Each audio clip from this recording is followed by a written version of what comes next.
Hai, Assalamualaikum. Hari ni saya nak buat nasi ayam. Rebus dulu ayam. Masukkan cube pati ayam. Kita masukkan batang daun sup dan daun bawang. Kemudian halia. Bila ayam dah separuh masak, kita angkat dan kita buat bahan perapan dia pula.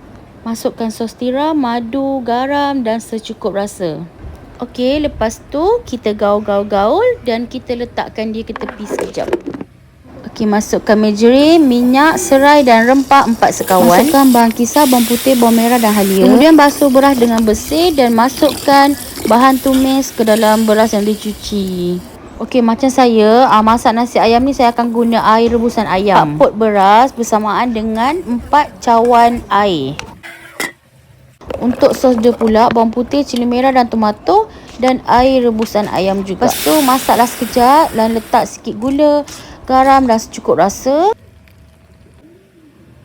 Okey, ayam kita dah boleh ambil, letak tepi sebab sekejap lagi kita nak goreng. Sekarang kita ambil sos kicap dia pula, ambil daripada ayam punya perapan. Kita goreng dengan api yang slow, tak payah kuat-kuat sebab kita dah rebus tadi. Okey, yang ni sup tadi kita dah masukkan cube ayam kan. So kita tinggal adjust garam dan secukup rasa dan taburkan daun sup. Alhamdulillah, okey, nasi kita pun dah siap.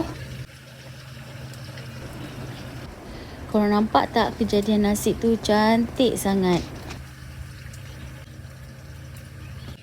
Kat sini kita ada bahan aksesori dia, salad, timun dan tomato.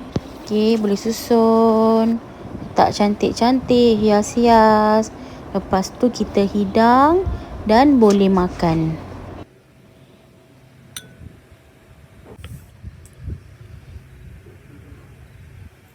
Okey, nasi ayam saya pun dah siap. Selamat mencuba. Jemput makan semua. Bye-bye.